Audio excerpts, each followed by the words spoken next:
Matt Moscona. I'm very important. After further review. Say it one more time. After further review with Matt Moscona. And here we go. Live from the Mercedes-Benz of Baton Rouge studio. Let's ride! Woo!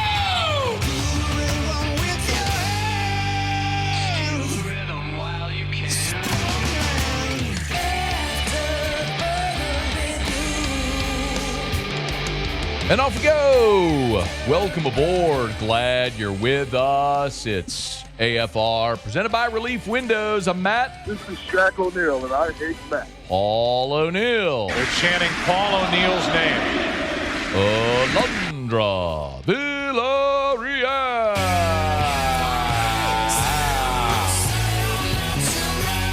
And Mr. Toby Tom Blake.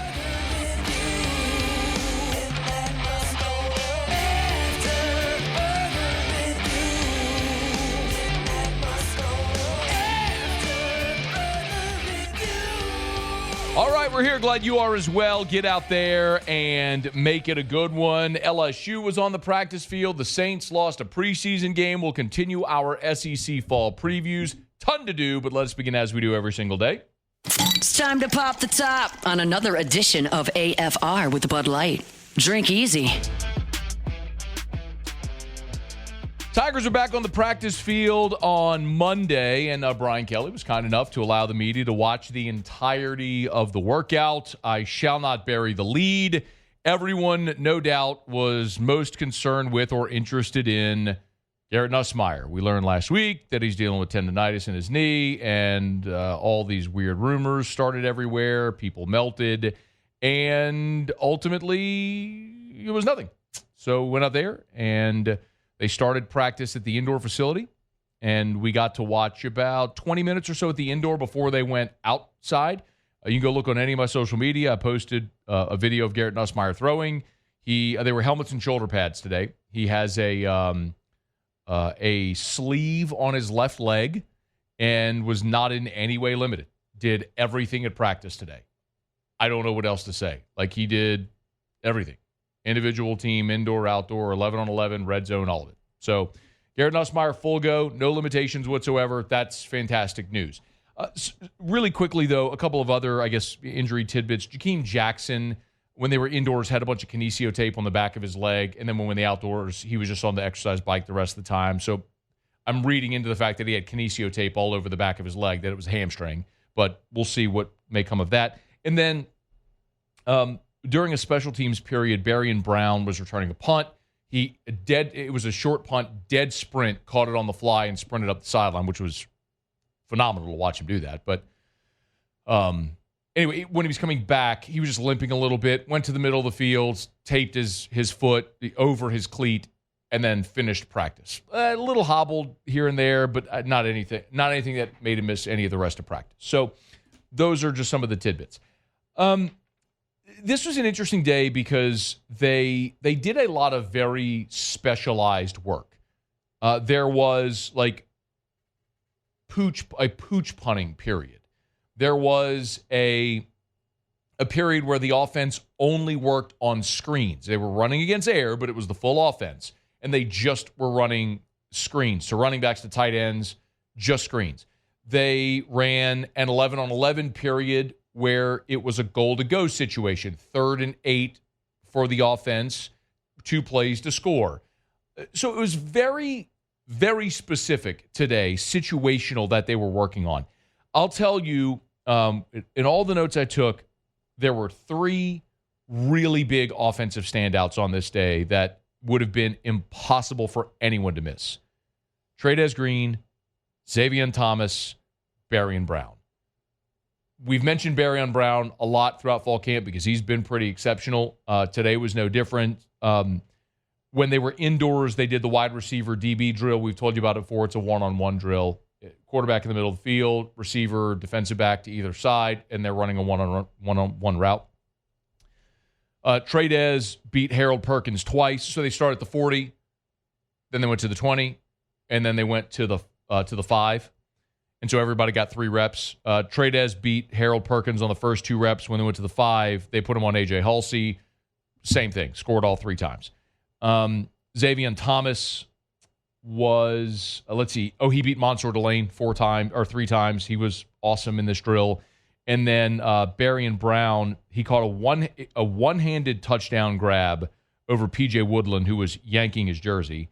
He had another touchdown on P.J. Woodland in the red zone drill. And then from the 5-yard line, he didn't rep from the 5, but then he did, Berrien Brown, when they went to 7-on-7. Brown scored a touchdown on the back line and would have had a second touchdown, but for PI, and it was, who grabbed him? It was P.J. Woodland. Anyway, so P.J. Woodland is pretty handsy, y'all. Like, he ain't scared. P.J. Woodland ain't scared to yank that jersey to where your shoulder pad's exposed. Woodland has had some nice plays in fall camp, but he was handsy today. They also, when they went 11-on-11, and I'll run through the play-by-play of the 11-on-11, but the first-team offense punctuated their drive with a 28-yard touchdown pass from Nussmeier to Berrien Brown. Brown go route down the right sideline, and he beat Ashton Stamps, and Nuss dropped it in a bucket. It was pretty spectacular. And I don't want to leave Xavier Thomas out because Xavier Thomas was pretty awesome as well. In the 7-on-7, he had 3 receptions, including a touchdown reception in the 7-on-7 where he ran a go route and beat Ashton Stamps.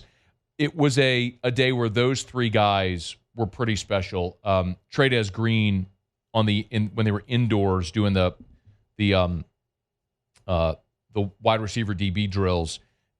From the 5, he ran a shallow cross. I'm sorry, this was from the 20. He ran a shallow cross, and Perkins was on him, and Nuss threw a fastball, and Tradez, again, coming from left to right. So Nuss in the middle of the field, Tradez on his left, coming across his face. Threw a fastball that, I mean, might have gone into the weight room if he had let it go. But Tradez just full extension, and made the reception, which goes to show you, man, the catch radius, the ability, the awareness, the ball skills, it's all there. He was magnificent today. And then in the 7-on-7 period, he caught a seam route right up the middle from the 20.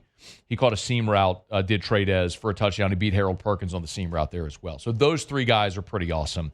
A few other things from the day that may be of note. The kick returners, Aaron Anderson, Xavier Thomas, Berrien Brown, Jelani Watkins, Kyle Parker, and then the 2 running backs, Caden Durham, Caleb Jackson. Those were the ones that were working kick return. Punt return, most of the same guys minus the running backs. All the same guys minus the running backs. Xavier Thomas, Kyle Parker, Aaron Anderson, Chris Hilton worked on punt return as well, and Berrien Brown. Penalties were an issue mostly with the second unit when they went 11-on-11. Michael Van Buren had to delay a game. He also had a 25-yard run on a scramble, which was beautiful. It was after a penalty when the twos. This was it. This was the sequence when the twos were doing their scrimmage session. They went delay of game. Jelani Watkins false start. Bauer sharp for 5 yards. So 1st and 20 became 2nd and 15. On 2nd and 15, Van Buren scrambled for 25 yards, zigging and zagging through the defense, which that may be his best attribute right now. And then on 1st down after that, Bauer Sharp had a false start. So penalties were a problem today. When they were in the goal line period, Carius Kern false started. He false started twice on Saturday as well in the scrimmage. They pulled him then after his false start today in the goal line situation. They pulled him, replaced him with Tyree Adams, who ran in there at left tackle. So penalties were a problem, but most of that was the second unit and the backups. When the first team went 11-on-11, they went right down the field and scored, as we mentioned, on the Berrien Brown touchdown.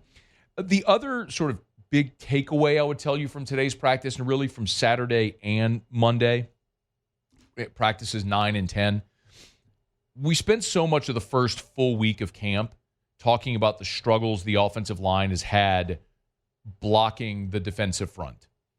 And in the scrimmage periods, the team periods on Saturday, the offensive line did not allow a pressure.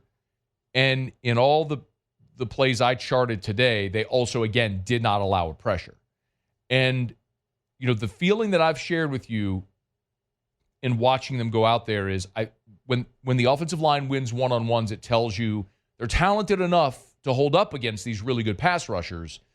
But when they've gone team, it's really been weighted toward the defense. Now, some of that is Blake Baker's creativity. A lot of that is just individual ability and the defense being ahead of the offense.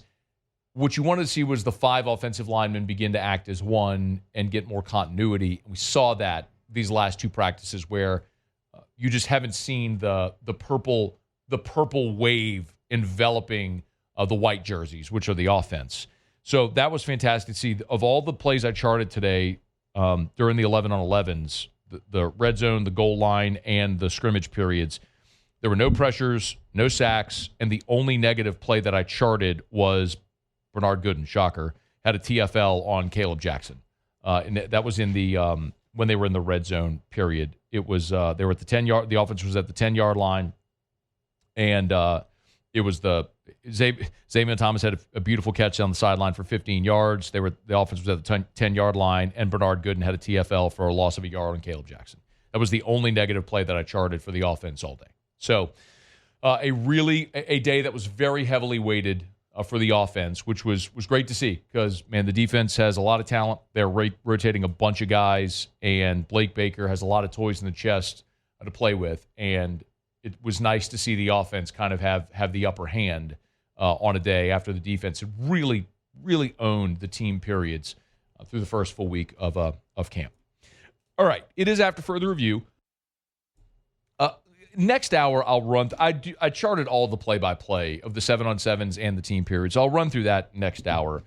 But I want to break, and I want to get to Saints Chargers, give you some takeaways from that. Our show Open Every Day is brought to you by Bud Light. So drink easy with the great taste of Bud Light, the official beer of AFR, the official beer of the LSU Tigers, the official beer of your New Orleans Saints. Of course, the Saints played last night. Tigers were less than 3 weeks away now. As we get closer, and you're going to be watching your favorite teams, make sure you got your favorite beer. Plenty of ice cold Bud Light, the official beer of AFR. Friends over at Mockler Beverage, great community partners like they've been for 40 years. Drink easy with the great taste of Bud Light, the official beer of AFR.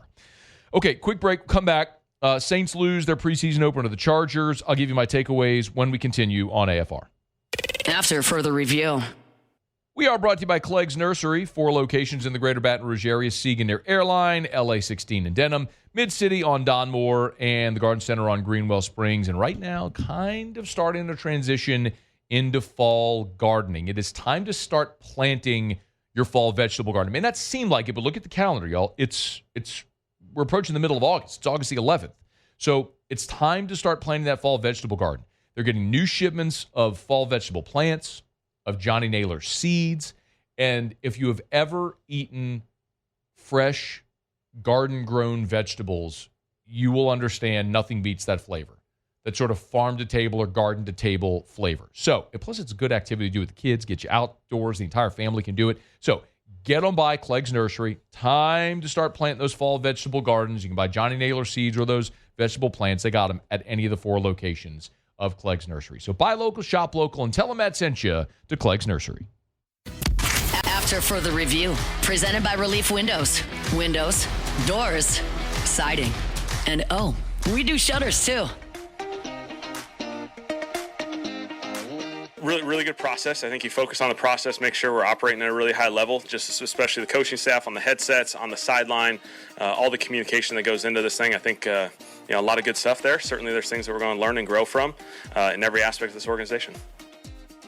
Kellen Moore, maybe an understated part of Sunday's preseason game against the Chargers, was coaching his first game as an NFL head coach. It was a preseason game, but that was still his first opportunity to go run the operation on game day.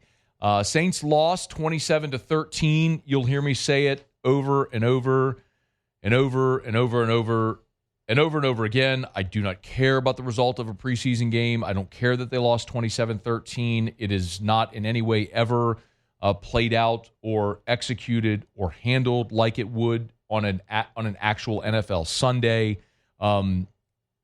Just for example, at the end game scenario where the Saints were just trying to get through the game and then they ran out Charlie Smith for a 50-yard field goal attempt. Like, if that were an NFL Sunday, you're not attempting that field goal, but they wanted to get Charlie Smith an opportunity to get out there and kick a field goal in the game. So, fine, all good. The Browns beat the Panthers 30-10. The Patriots won 48-14 against the Commanders. It doesn't matter. Like, The result of the game, the final score doesn't matter.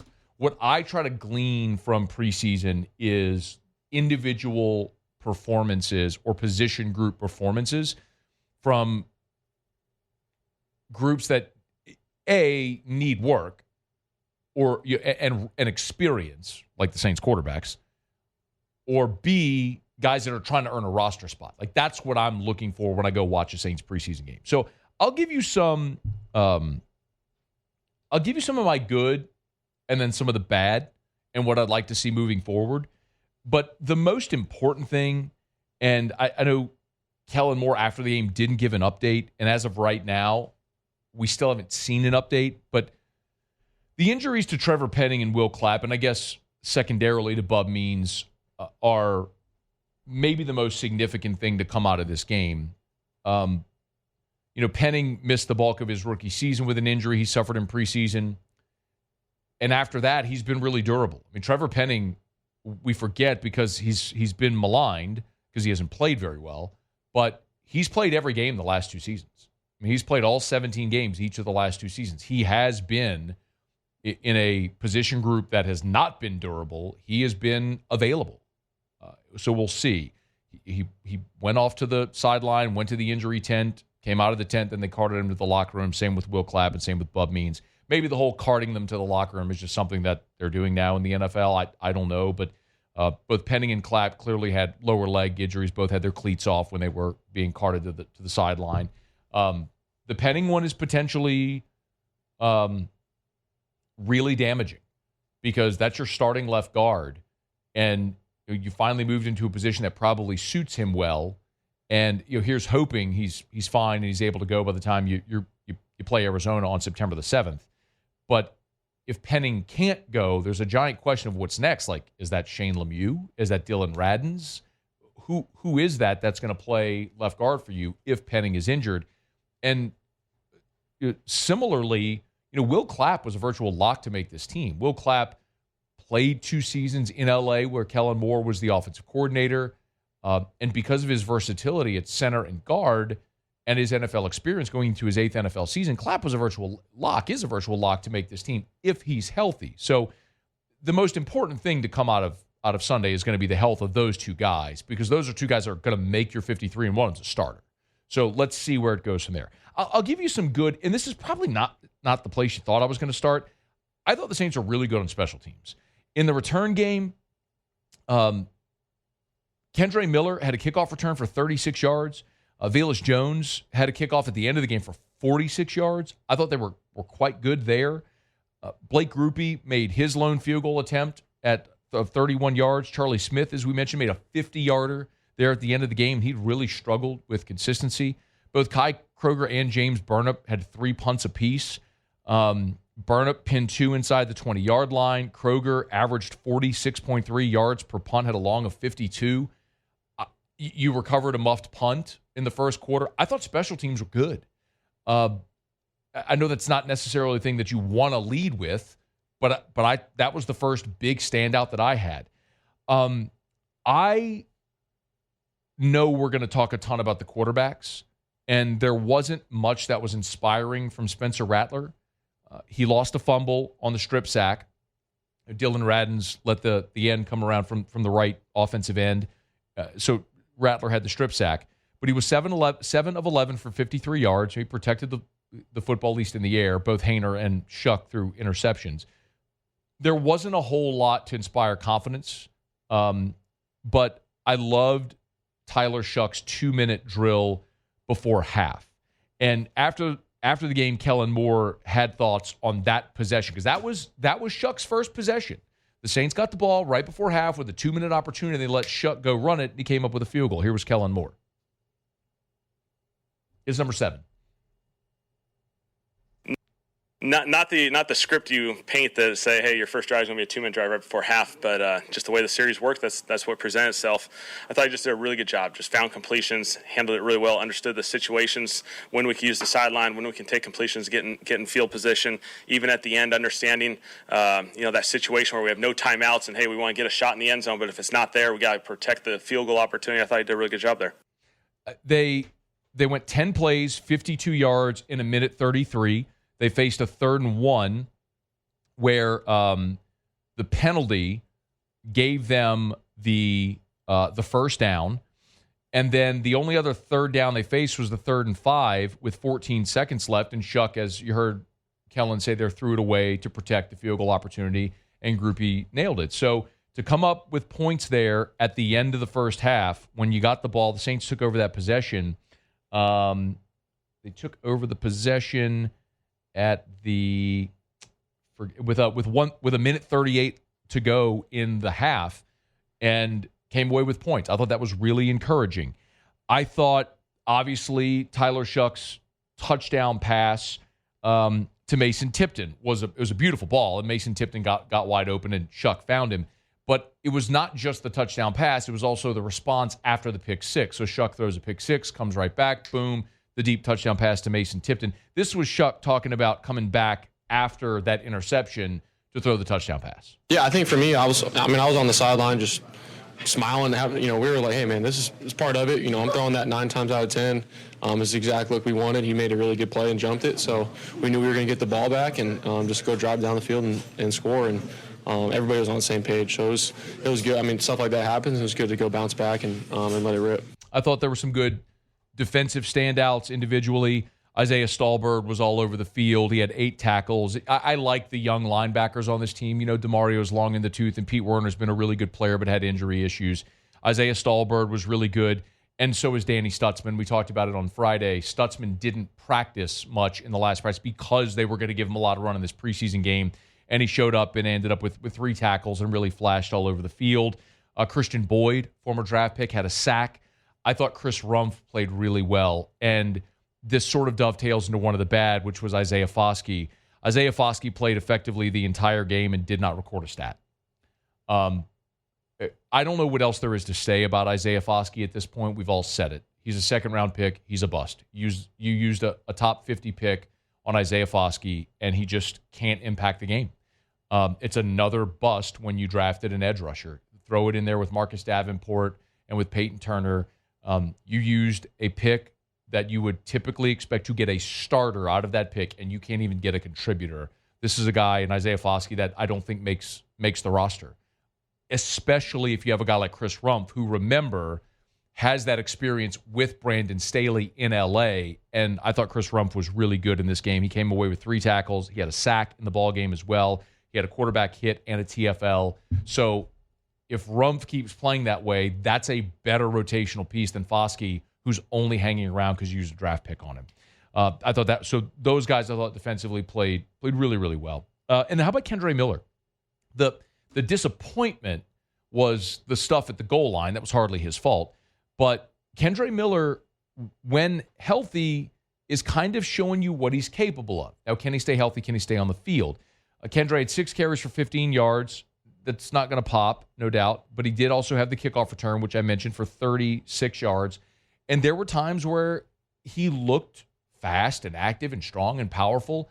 And as a number 2 behind Alvin Kamara, I like that a good bit, if he can stay on the field and prove to be a valuable asset. The bad, after the muffed punt, you took over at their 17 and came away with no points. I have no problem whatsoever with the decision that the Saints made to go for it. I mean, look, it's a preseason game.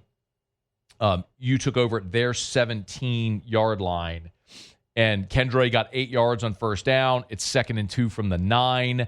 Kendre Miller ran for 4 yards to get a first and goal at the 5, and then you went backwards. Rattler was sacked. Rattler scrambled for a yard, and you went for it on 4th and goal, and Miller got blown up for a loss of 3 yards. That sucks.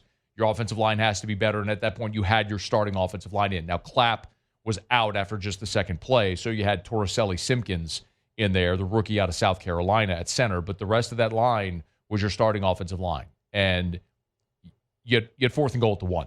Give me a yard. That was disappointing. If I go through the other things that are disappointing outside of Foskey and that red zone stuff, again, you had 4 offensive line starters playing in this game. You sat McCoy, but the other 4 guys, your other 4 starters were all in there. And it was not good. So you've invested so much draft capital with 4 first-round picks into that offensive line they've got to be good, and they got to be better than they were on Sunday. Maybe they can. Kelvin Banks, first action ever. Fuaga, who, by the way, was your highest-rated player on PFF, is that right tackle. You lost Clapp, then you lost Trevor Penning due to injury. So I don't want to overreact to this, but that unit wasn't good a year ago, and I and lots of us blamed the injuries, but clearly it's more than that, and that unit's got to get better. We talked about Shuck's interception. Hayner's interception was absolutely awful out in the flat.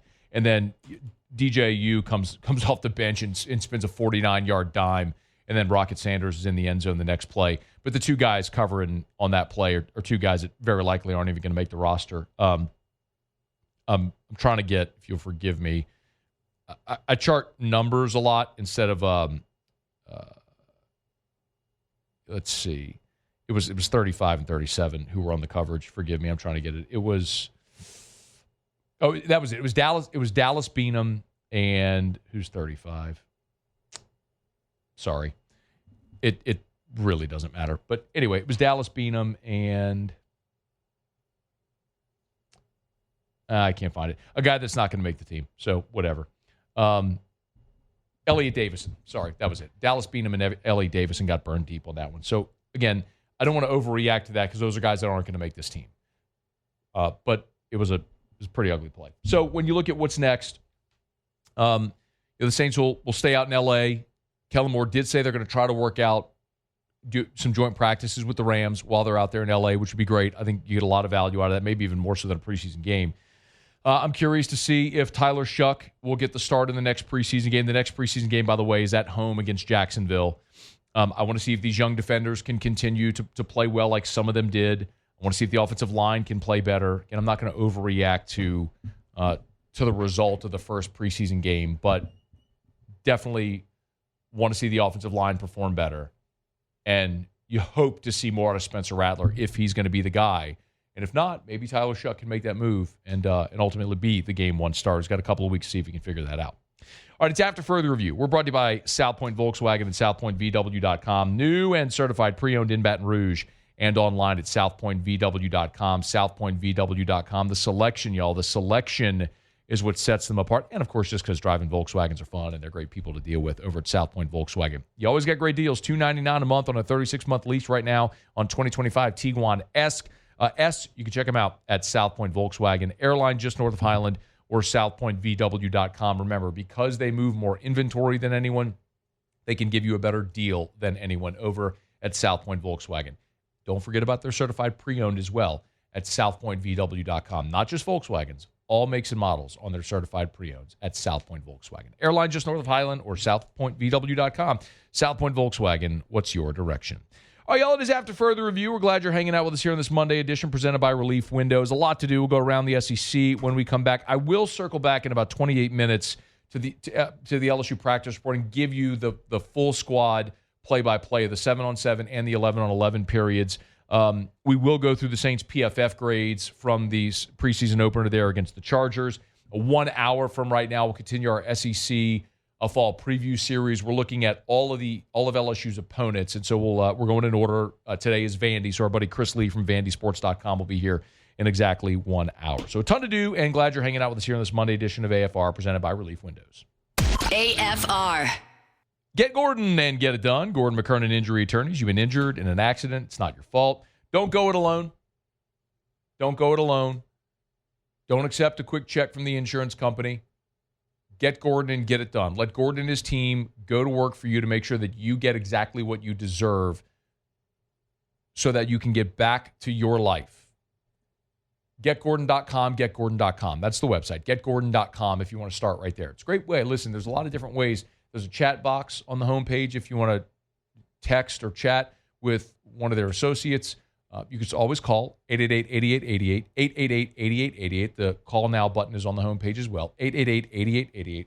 Or you can always go to the website and check out past client testimonials. You can learn more about the many ways that Gordon gives back to the community through GordonGives.com. There's a Gordon Gives tab right there on the homepage as well. Whatever you do, if you've been injured, you know what to do. Go to GetGordon.com. Get Gordon and get it done. After Further Review, presented by Relief Windows. Windows, doors, siding, and oh, we do shutters too.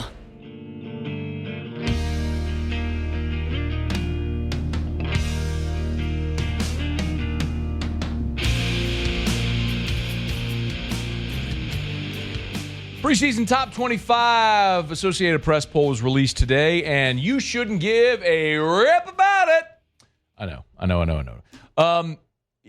When the polls were used as part of the BCS formula, it mattered. It mattered very much because, that was part of the formula. So whether it was the AP poll and the coaches poll after the 03 split with when the AP awarded Southern Cal the national championship when LSU won the BCS, the AP said, stop using our poll. We don't want to be part of your game anymore. But they continue to produce a poll. It doesn't matter at all because this isn't part of anybody's formula, the AP or the coach's poll. It's nice to put the little number next to your name, and if some of the self-important goons in the hotel ballroom in suburban Dallas arguing over things like defensive efficiency and game control consider rankings or ranked wins or anything like that, okay. But I was interacting on Twitter with our SEC writer and social media guy, Chris Marler, and he was trying to prop up South Carolina for their 4 ranked wins last year. I'm like, are you really trying to sell me on wins over a ranked Vanderbilt team, a ranked Missouri team? What are you, a ranked Texas A&M team that finished with 5 losses? What are you actually trying? What does that mean for anything? So, in every year, there's a team in the preseason top 10 that finishes the season unranked. Do you realize Florida State, which went 2-10 last year, in the preseason top 25 was number 10 in the country? Say that again slowly in case you missed it. Florida State, which finished 2-10 last year, was the preseason number 10 team in the country. All of this is based on brand recognition, logos, groupthink. It's just not very important. Texas is preseason number 1 in the country in the AP for the first time ever, in their program's history, and they're an underdog week 1 at Ohio State. Go figure.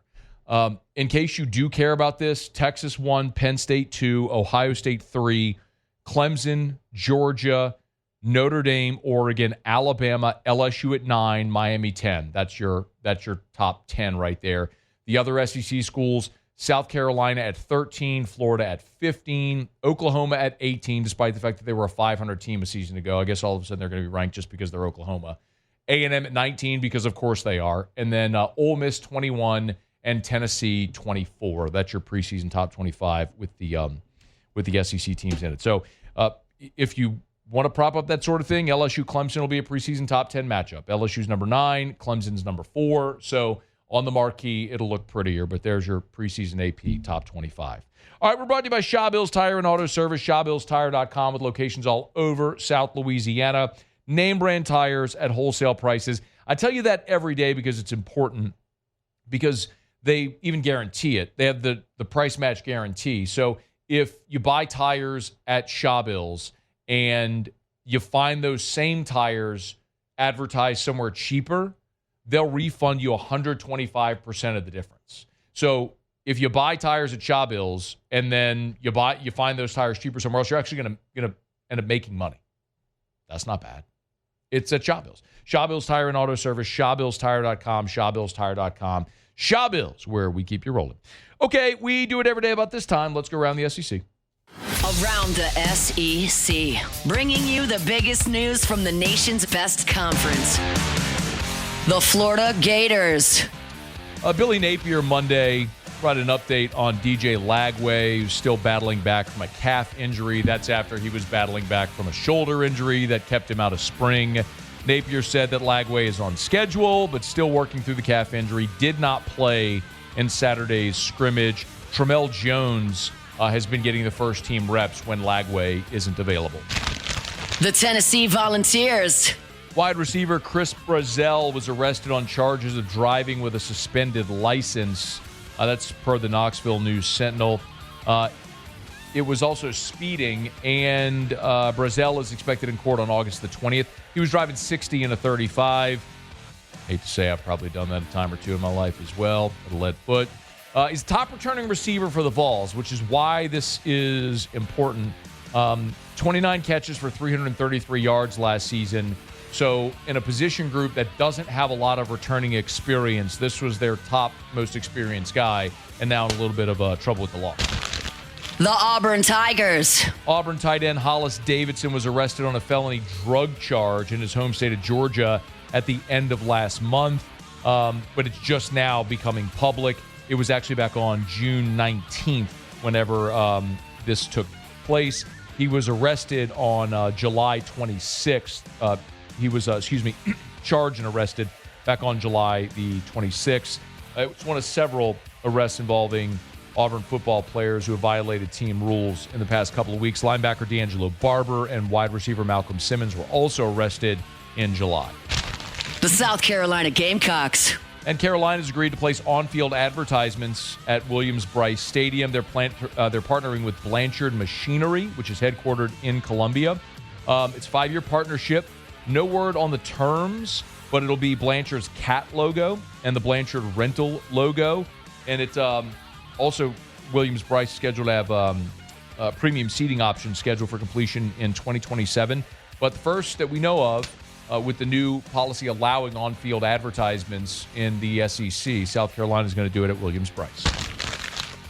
All right, there you have it. That is around the SEC. As we always tell you, our Monday shows are presented by Relief Windows and ReliefWindows.com. Energy-efficient replacement windows, beautiful entry doors, hardy plank vinyl siding. They do shutters as well. It's Relief Windows and ReliefWindows.com. I know there's a lot of people who push back on the advertisements on the field, but did you ever see Major League 2? Did either of you ever see the movie Major League 2? Alondra, Paul? No, yes, maybe? I saw it. You saw Major League 2? Mm-hmm. You know whenever Long time ago, but I saw it. You know when they come out of the dugout, they're like looking at the outfield wall, and there's like advertisements all over the wall, and they're like, what in the hell is this? And you look at that now, and you're like, well, that's just what it is. Eventually, it all just fades in the background. Like, you just become conditioned to seeing it. Like, you look at the outfield wall at Alex Box Stadium. There's ads all over the outfield wall because, of course, there is. And there are football fields that currently have ads on them. For example, like Boise's field is named after Albertsons.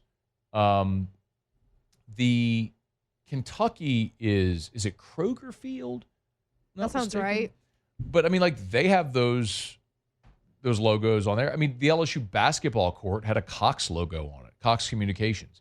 I mean, we make a big deal of things until we don't. And people are resistant to change.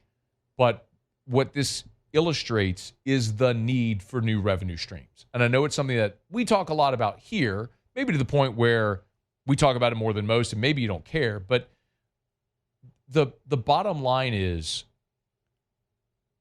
you can't compete to win if you can't compete financially. And that's for facilities and coaches and now NIL and rev share. Well, to be competitive there, you've got to find $20 million somewhere in your budget. And that's going to be increasing revenue and decreasing expenses. So you're going to see a lot of behaviors that map to that. How are they going to decrease expenses and increase revenue? Well, these endorsements or advertisements like this are going to be part of increasing revenue. So it's going to happen for everybody. Like, get used to the idea because it's coming. Whether they drag you kicking and screaming, it's going to happen for everybody. And South Carolina taking the first step. Okay, y'all.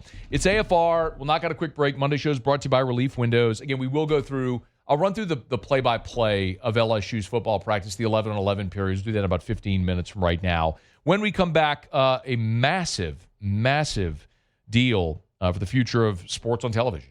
We'll talk about it next on AFR. AFR. River City's 1 hour air, where they're always on time, where you don't pay a dime. And we were out at LSU practice today. It was 83 degrees. Like, it actually felt kind of nice. It was cloud cover. It was 83. We were standing a little bit in the shade. I mean, it felt like maybe it was October the 11th. And now it's 93 and sunny at 3:47 in the afternoon. and the heat index is probably 105 because that's what we live with here. And the bottom line is, if you get home and there's an issue with your AC, do not sleep in a hot house. Don't do it. Call River City's 1 Hour Air. But Matt, if I get home at 5:30, yes, they'll come out to your house. River City's 1 Hour Air will come out nights, holidays, weekends. Remember, 752-0001, 752-0001. Just call that number, 752-0001, or 1hourbr.com. Look for the big yellow vans and trucks with a giant clock on the side. It's River City's 1 Hour Air, 752-0001. After further review, presented by Relief Windows. Windows, doors, siding, and we do shutters too.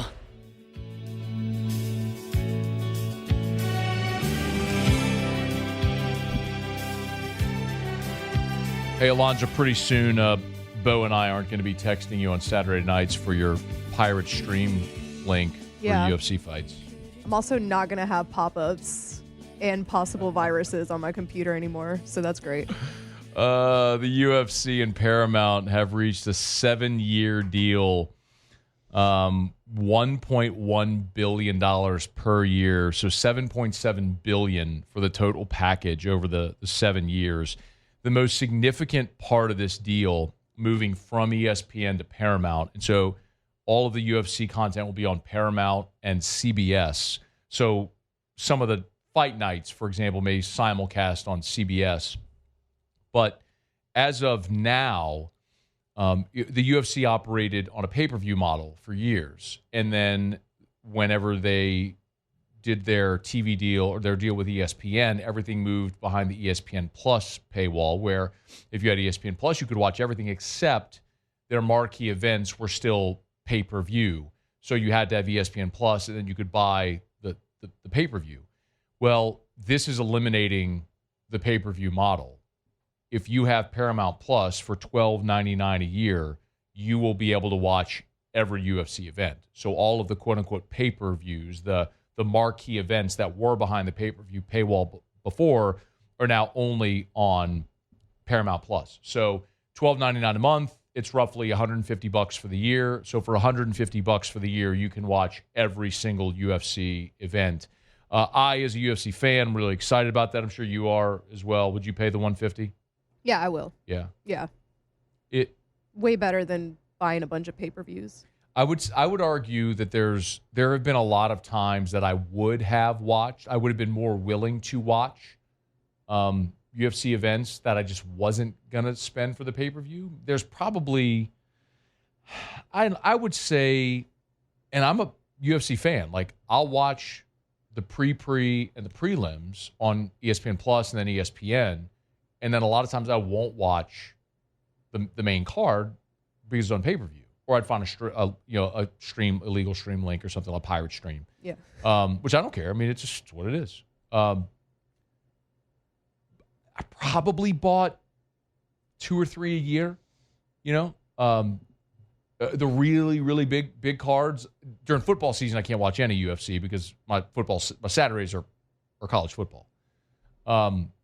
So really, for half the year, I'd say maybe there's 2 or 3 that I would buy, and now I'll get to watch all of them, which is amazing. I mean, it's a great deal. And I think, this is just further illustrating where our entertainment is going. I mean, it's all on streaming services. If you're not a cord cutter yet, you will be. We all will be. And this is just another iteration of that. Moving away from the pay-per-view model, I think, is fantastic. So I'm fired up for it. And I hope Sunday Ticket moving to ESPN is or the NFL Network and Red Zone moving to ESPN is going to be a benefit of to all of us and consumers. So we'll see. I think it's an exciting time. The only sports league that doesn't seem to get it is Major League Baseball, which continues to make it impossible to watch your favorite teams. Like, I'm a Yankee fan. I have the MLB app that I pay for. When the Yankees play the Rangers and the Astros, I can't watch them. Despite paying for their service, I can't watch my favorite team when they play in Texas because I'm blacked out in the local market, which is, in 2025, fundamentally absurd. So figure it out, baseball. It's why you suck. I love you, but it's why you suck. All right, it's after further review. We're putting a button here on hour number 1.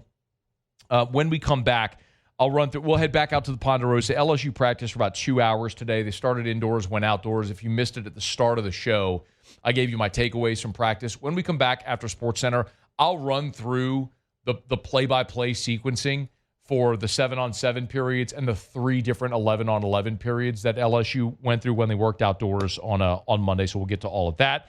Saints PFF grades from the opener against the Chargers. Chris Lee from VandySports.com. Ross Jackson in an hour. Ton to do, and we're glad you're here. Hour number 2 of AFR is next.